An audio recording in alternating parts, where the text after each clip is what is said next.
Hello friends, welcome back to my channel BJ family lifestyle. তোমরা সবাই কেমন আছো? আশা করছি সবাই খুব ভালো আছো, আর আমরাও খুব খুব ভালো আছি। তো এখন 4:30 পৌনে 5টা বাজে, আর আজকে দেখতে পাচ্ছ রেডি সেডি হয়ে বেরিয়ে পড়েছি একটু ঘোরাঘুরি করতে।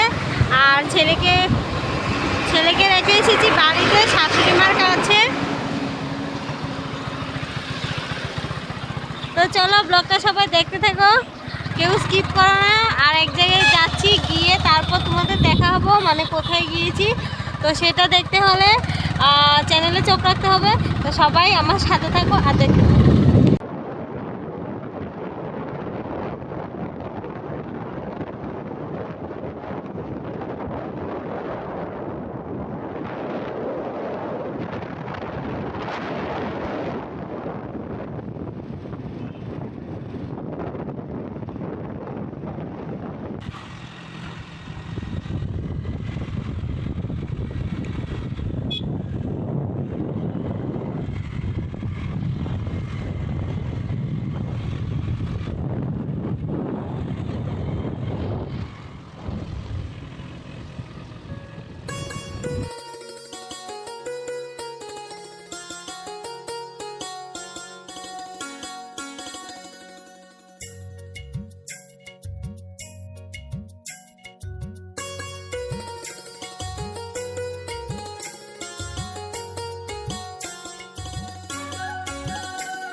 তো ফ্রেন্ডস, ফাইনালি চলে আসলাম আমরা আমাদের গন্তব্যস্থলে।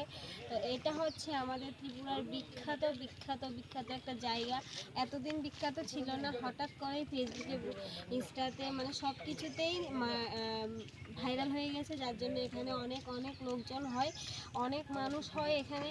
হঠাৎ করে যে এই জায়গাটা এতটাই মানে ভাইরাল হয়ে যাবে কখনো আশাও করতে পারিনি, ভাবতেও পারিনি। আর আমাদের ত্রিপুরাতে মানে এইসব মানে দেখার মতো সুন্দর সুন্দর জিনিস আছে যেগুলো এখনও আমরা নিজেরাই জানি না। আর অথচ অনেক অনেক জায়গা থেকে লোকজন এসে আগেই এটাকে ভাইরাল করে দিয়েছে। তো জায়গাটা তোমাদের কেমন লাগলো কমেন্ট করো, জানিও।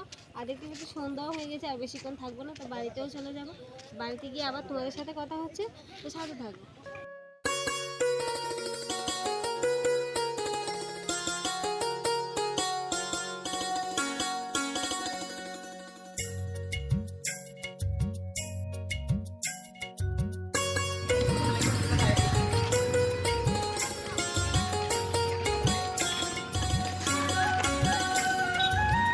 এই জায়গাটা দেখতে এত এত সুন্দর লাগছে, মানে বন্ধুরা কি বলবো, আমার তো খুবই পছন্দ হয়ে গেছে জায়গাটা। আর বিকেলবেলার টাইমে সকালবেলার টাইমে যদি আমরা এখানে যেতে পারি, গিয়ে বসতে পারি, মনটা ফ্রেশ হয়ে যাবে। মনে যতই দুঃখ কষ্ট থাকুক না কেন, এই জায়গাটায় গেলে মনে হয় সুখ খুঁজে পাবো, এমন একটা জায়গা।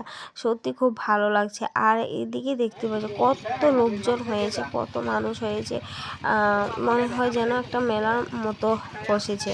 আর এখানে অনেক দোকানপাটও আছে, যেমন খাওয়ার জিনিস, আইসক্রিম, জলের দোকান, সব দোকানেই মোটামুটি আছে, আর খুব ভালো বিক্রিও হয়। তো এই জায়গাটা আমার কাছে ভালো লাগলো। তো তোমরাও একবার এসো, সবাই এসে ঘুরে যেও, তারপর তোমরাও বলবে যে না সত্যি জায়গাটা খুবই ভালো দেখতে। আর এখন দেখো তোমার দাদাভাই আমাকে জিজ্ঞেস করেছিল কী খাবো, তো আমি বললাম এগরোল খাবো। তো তোমার দাদাভাইও এগরোল দুটো নিয়ে আসলো, একটা আমার একটা তোমার দাদাভাই।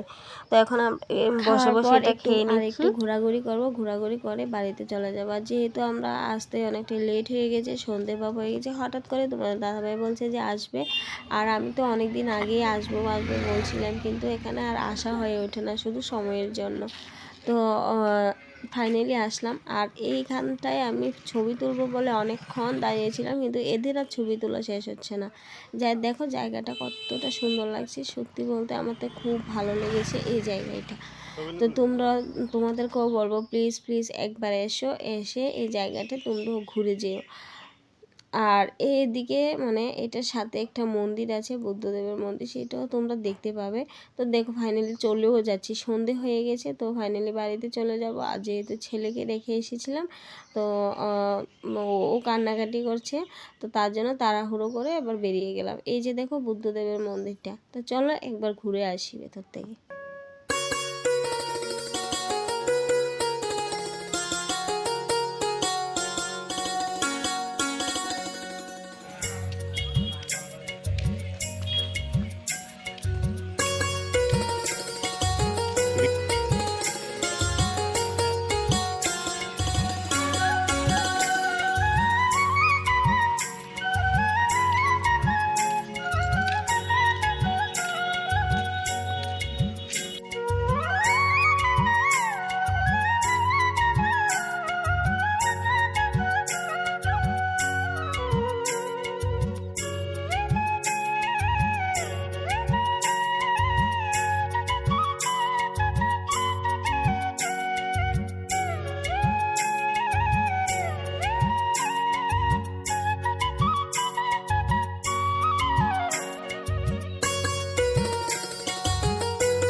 পুরো মন্দিরটা তোমাদের ঘুরে দেখিয়ে দিলাম। তোমরা বলো কমেন্ট করে যে কেমন লাগলো তোমাদের কাছে। আমার কাছে তো এক কথা বলতে অপূর্ব লাগলো সত্যি। মন্দিরগুলো যেমন সুন্দর, আর ঠাকুরগুলো, বুদ্ধদেব ঠাকুরগুলো খুবই সুন্দর। আমার তো খুব ভালো লাগলো। আর এই জায়গাটা সত্যি আসতে ইচ্ছে করছিল না বাড়িতে, এই জায়গাটা ছেড়ে। আর বাবাকে নিয়ে যাইনি বলেই এত সুন্দর করে ঘুরতে পারলাম, না হলে ঘুরতে পারতাম না। তো আর এখানে যে মন্দির ছিল আমার জানা ছিল না, আমি এই ফার্স্ট টাইমই মন্দিরটাই ঘুরতে গেলাম। তো ঘোরাঘুরি করে এখন যাচ্ছি বাড়ির দিকে, দেখতেই পাচ্ছ বেরিয়ে পড়েছি। তো চলো আমরা বাড়ির দিকে যাই, আর তোমরা ব্লগটা দেখতে থাকো।